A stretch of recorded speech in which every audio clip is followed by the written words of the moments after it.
A headache, Peter thought as he lay in bed with one arm thrown over his eyes, is something you have to experience to understand. No one can describe a headache to someone who has never had one. He rolled to one side and reached for the little spiral notebook on his night table. Peter's mother had gotten headaches for as long as he could remember. They sometimes lasted for days, during which she sat in the red chair next to the pull-out couch where his parents slept. She didn't eat or laugh or make the proper supper she otherwise insisted upon. She hardly got up at all.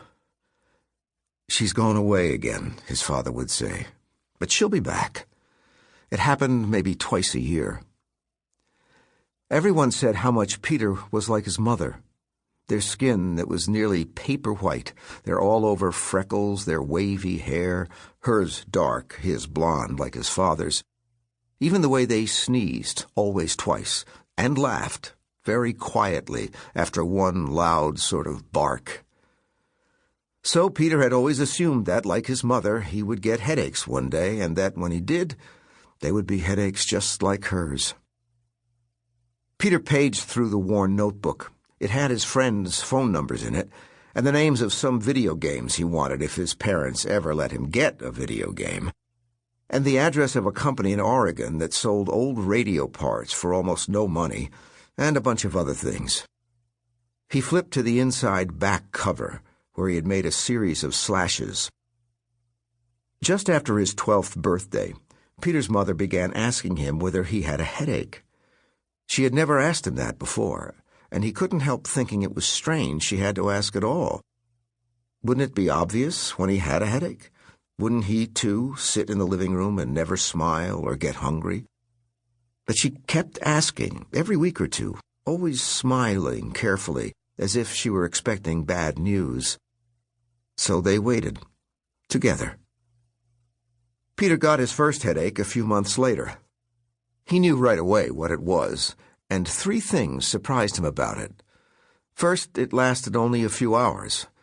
Second, although it hurt some, he was able to eat the same salt and vinegar potato chips he bought after school every day. Third, he didn't tell his mother about it. The only person he told was Miles. He and Miles had been in the same class every year since kindergarten. They knew everything about each other. For instance, Peter knew that Miles only pretended to hate the 2 stepsisters who lived uptown with Miles's father and stepmother. The truth was that Miles liked them, and that he liked his Monday and Friday nights at his dad's. He liked how the apartment was full of life, with friends coming and going and teasing at dinner, and the way they always ate oranges and popcorn while they watched TV together.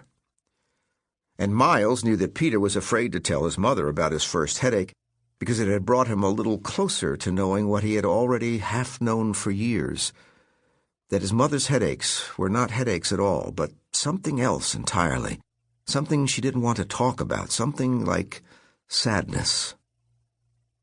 Then Peter had more headaches. He took the stub of a pencil from where he had wedged it into the spiral of his little notebook and made a mark next to the others. He counted to himself, slowly. His 9th, in a month. He replaced the notebook on the table and rolled over so he could look through the skylight next to his bed. Peter's family lived in 2 rooms, if you counted the kitchen but not the bathroom. His parents were shown the apartment by mistake. The university where his father taught had it down as a 2-bedroom, but his mother had loved it on sight for its high, slanted ceiling and its enormous skylights, saying she wanted to sleep under the stars, even if you couldn't make them out very well in the city. So they had taken it and made adjustments. One of the adjustments was the pull-out couch his parents used for a bed. Peter's loft was another. The loft was a high, carpeted platform that stretched across one end of the living room. Peter's mother always described the living room as, thankfully, rather enormous. Although it was without doubt an uncommon room, Peter's loft held what his father would call the usual artifacts.